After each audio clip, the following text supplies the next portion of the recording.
The military recruits many talented civilians when special expertise is required, and propulsion systems expert Bob Lazar claims he was one of them.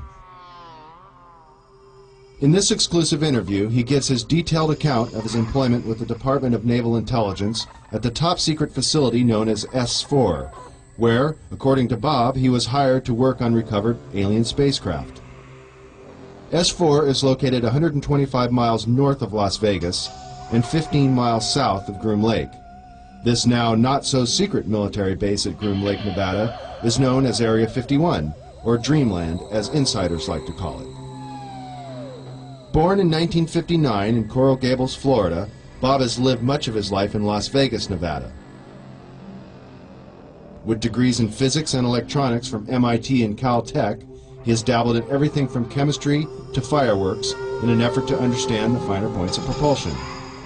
He has even assembled a jet car with a 22,000 horsepower engine salvaged from a Navy F-3D Skynight that is capable of land speeds of over 350 miles per hour. Fate took a serious turn for Bob in 1982. Arriving early for a lecture at Los Alamos National Laboratory in New Mexico given by Dr. Edward Teller, one of the inventors of the atomic bomb, Bob was able to meet and talk to the famous physicist. Coincidentally, Dr. Teller was reading the local paper, The Monitor, with a featured front-page article on Bob, and the two struck up a conversation. Later, Bob sent Dr. Teller his resume for consideration, and soon after, Bob was hired by the Los Alamos National Laboratory. This Los Alamos-based directory lists Bob as an employee. By 1989, Bob was brought into the top-secret program at S4 known as Project Galileo. In the following interview, Bob reveals many details of this amazing experience.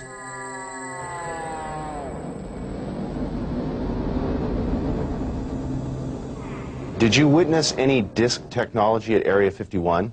No, there was absolutely no ET craft, ET technology, anything like that at Area 51. This is why S4 was made specifically to separate it there. People at Area 51 do not have the clearance.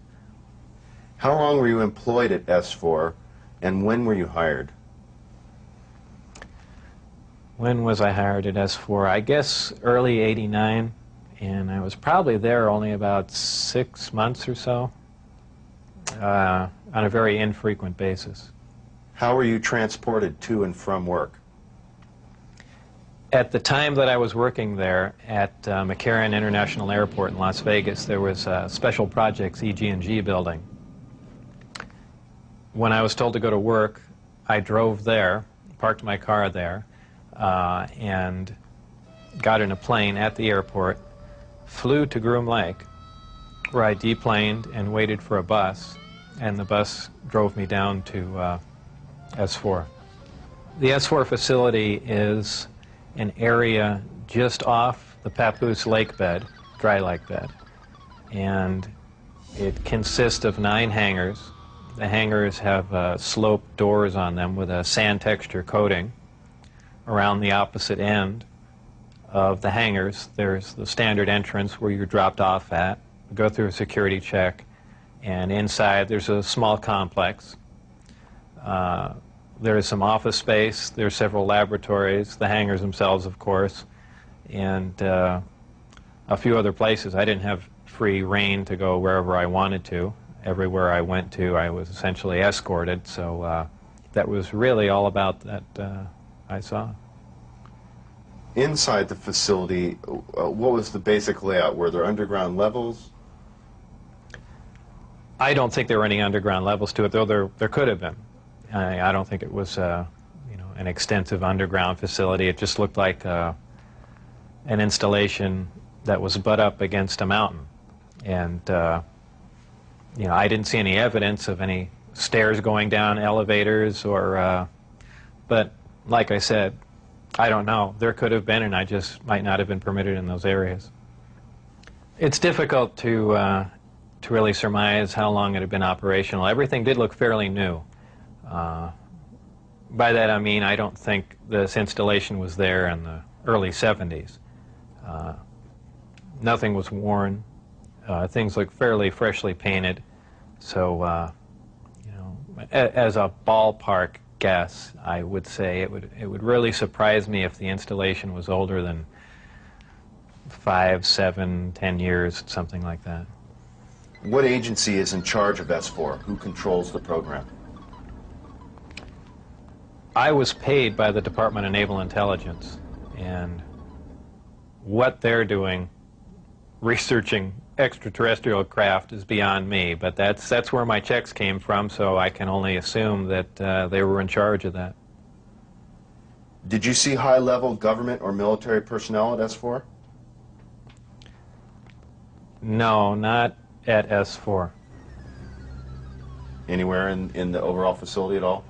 At Area 51, I believe I saw some military personnel, but you know, no one I can identify or rank or, you know. Is this research confined to the U.S. government, or did you see any international involvement? At one time, the Russians were involved, and supposedly there was some breakthrough made by our team, however this project was split up. And right after that happened, the Russians were no longer permitted on the facility at all. And you know, that's all I know about it. What was discovered, why they were kicked out, when they started working with us, is all unknown to me. You were hired to replace a scientist killed in the project. What exactly happened there? Allegedly, obviously, I didn't see this, and I don't know it to be fact, but this is what I was told, that I was hired to replace one of a couple people that were killed while working on one of the reactors from one of the crafts. Apparently, they, for whatever reason, cut open an operating reactor, and the device exploded, killing both of them. The scientists that were killed there, allegedly the detonation from the explosion was fairly large. It would have rivaled a small tactical nuke. So it was done at the Nevada test site, and it was to be passed off as an unannounced nuclear test. Did you have any direct contact or communication with aliens? No, not at all. Tell us about the briefing files. Under what conditions did you gain access to them? I was put into the briefing room with 121 or 22 briefings, and really was just told to sit and read through them. I think they were there just to mainly educate me on what was going on. They weren't a complete in-depth explanation on everything else, but just essentially a brief synopsis on some of the other projects that were going on there.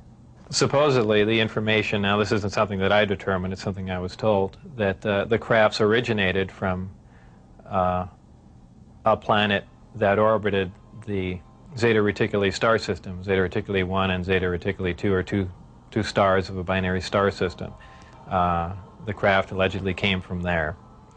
One or two autopsy photographs I saw dealt with just a small photograph, a bust shot essentially, just head, shoulders, and chest of an alien where the chest was cut open in a T fashion and one single organ was removed.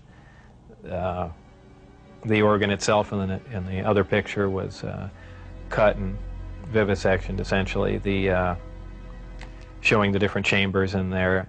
This was totally unrelated to anything I was doing, but from that photograph it looked like, you know, what you see in UFO lore as the typical gray. So how tall it was from what I could see, I couldn't tell because I only saw a portion of the photograph, but if everything else you see is correct, you know, I would imagine it was 3.5 or 4 feet tall. But there again, you know, all I had to see was a photograph, and you know, I didn't have much to go on.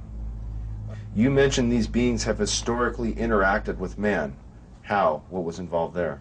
Allegedly, this interaction has occurred since, you know, man was a simian creature, and you know, there were genetic alterations made. How specifically did the briefings detail how the aliens manipulated our genetics over the centuries? It mentioned 65 or 63 corrections or additions to the genetic makeup that finally resulted in, you know, a human creature. In an earlier interview, you had mentioned you saw what you thought may be an alien. Was it an alien? What did you see? What I had said and all that occurred was I was walking by a door that had a small 9x9 window in it, little wires running through it, and glanced in there, and there were two either technicians, scientists, or whoever they were, looking down at something. And what that something was caught my eye, and I never really did see what it was. A lot of people have asserted, well, there was an alien, and there are aliens working around there, and so on and so forth. I mean, I don't think that was the case. But who knows? I was, you're seeing all these fantastic things, and your mind gets going, and, you catch something out of the corner of your eye. Who knows what your mind's going to come up with? So I certainly wouldn't stand on that as fact by any means. What was the incident in 1979 that brought the alien exchange program of information to a halt? Again, this was a story that was relayed to me, and allegedly what happened in '79, there was some sort of information exchange going on where there were actual live aliens at the facility, and at one particular point there was an area where some security personnel went to enter, and apparently because of not the sidearms but the bullets in the sidearms, from what I understand, if they would have entered the area, the bullets would have detonated. And supposedly one of the creatures tried to stop the security personnel from entering the area, and a fight ensued. And the bottom line from the altercation was that the security personnel, I don't remember how many were involved, but were all killed, and they died of head wounds, and that's all that I heard of that story. What was your job description at S4? My official job description was a senior staff physicist. I don't know if I actually had that position when I was there, because I was there so infrequently. I wasn't supervising anyone, so that was the official position I was hired under. But whether or not I actually acted in that capacity, I don't know. What was the size of the staff working on Project Galileo? Well, there were 22 people employed there totally. And that was specifically for the Galileo project? No, for the entire project. Oh, I see. There were 22 people with majestic clearance. I had majestic clearance. Majestic clearance was designated as clearance 38 levels above Q clearance, and Q clearance is the civilian top secret clearance. When did you see your first disc? The first disc I saw, I believe it was the second, or I think it was the third time I was up there. Normally the bus pulled around to the opposite end of the facility, which was the main entrance, and that's where we went in. On this particular occasion, it pulled up to one of the hangar doors, which were normally closed, and the last one was open. We came out, and I saw the disc in the hangar. Upon seeing it, it struck me that, well, this explains all the UFO sightings, not thinking that it was an extraterrestrial craft, that this must have been some advanced form of fighter that we've been working on for years, and people have just caught it being tested, so on and so forth. And it never even occurred to me, even though I was looking at an extraterrestrial vehicle, that this wasn't man-made. When did you realize the craft was not of earthly origin? Well, it probably really hit me when I got inside the craft and looked around and began to understand how the craft was operated, and finally grasped the whole project as a whole, as what we were doing, the fact that we weren't building this thing, we were trying to find out how it was made. We were back engineering it. What is back engineering? Well, back engineering is taking a finished product and finding out how the device or product was produced, and essentially determining whether or not you can duplicate it.